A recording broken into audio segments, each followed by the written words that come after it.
हाँ तो याद रखिए दीदी, चाची, काकी, ए हो दादा, काका, हमनिन के आपन चुनाव चिन्ह कैची छाप जे क्रमांक संख्या 7 पर हो। याद रखिए बरकट्ठा विधानसभा क्षेत्र से एक ऐसे उम्मीदवार आलत हूँ हमनिन के बीच, सबसे प्यारा, सबके दुलारा, ईमानदार उम्मीदवार जेकर नाम लाखे महेंद्र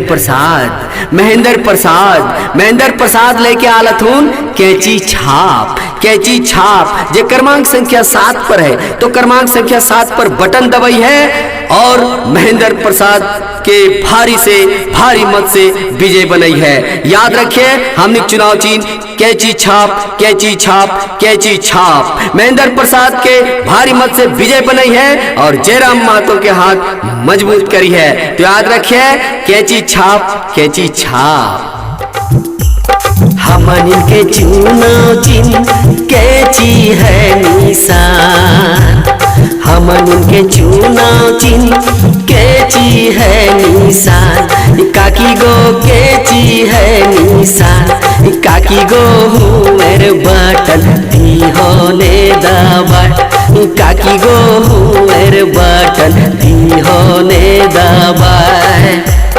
बरकट्ठस खड़ा भेलथिन महेंद्र प्रसाद, बरकट्ठस खड़ा भेलथिन महेंद्र प्रसाद, दीदी गो महेंद्र प्रसाद, काकी गो मिलिर जुली दी होने जीता, काकी गो मिलिर जुली दी होने जीता।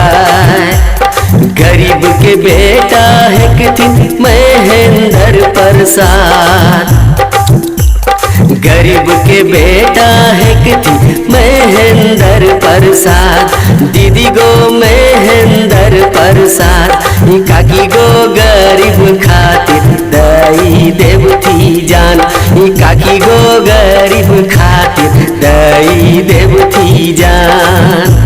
शिक्षा और स्वास्थ्य में देवती ध्यान, शिक्षा और स्वास्थ्य में देवती ध्यान, दीदी गो देवती ध्यान, काका हो स्कूल कॉलेज देवती बनाए, काका हो स्कूल कॉलेज देते बनाए।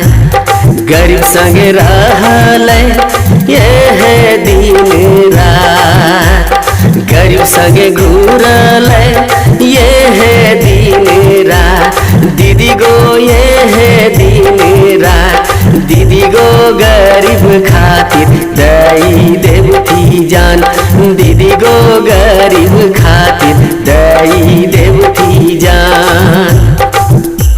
7 नंबर देखी ली राखी हो ध्यान, 7 नंबर तो ही काकी राखी हो ध्यान, काकी गो राखी हो ध्यान, काकी गो कैची छाप दाबी हो बटन, काकी गो कैची छाप दाबी हो बटन, दीदी गो कैची छाप बाया बटन। हमन के चुनाव चिन्ह कैची है निशान, काकी गो कैची है निशान, काकी गो हुएर बटन दी होने दबाए, दीदी गो हुएर बटन दी होने दबाए। बरकट्ठस खड़ा भेलथिन महेंद्र प्रसाद, दीदी गो महेंद्र भैया, काका हो महेंद्र दादा, दीदी गो के चिर झाप राखी हो ध्यान, दीदी गो मिलिर जुली दी होने जीता, दीदी गो बरकट्ठक ली हो देवचा।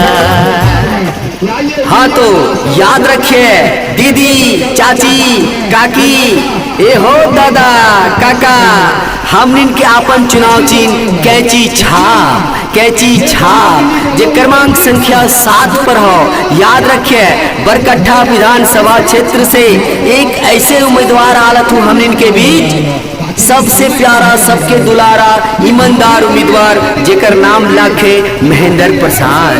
महेंद्र प्रसाद लेके आलथून कैची छाप जे क्रमांक संख्या 7 पर है। तो क्रमांक संख्या 7 पर बटन दबाई है और महेंद्र प्रसाद के भारी से भारी मत से विजय बनाई है। याद रखिए हमने चुनाव चिन्ह कैची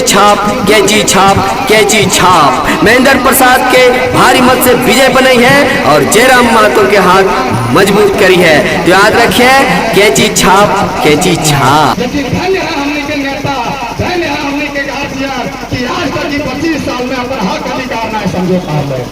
आखिर काहे ना समझो पार ले तो नहीं अपन हक अधिकार। कते दिन हमने पढ़ लिख करके बेरोजगार रहो, कते दिन हमने पढ़ लिख करके बर्बाद हो जाओ। अगर यदि हमनियो बर्बाद रहो, हमनियो तो दिन जाए लगता तो आने वाला समय में छोट बच्चा दिखाया किसानियों के भविष्य यह कही जाता।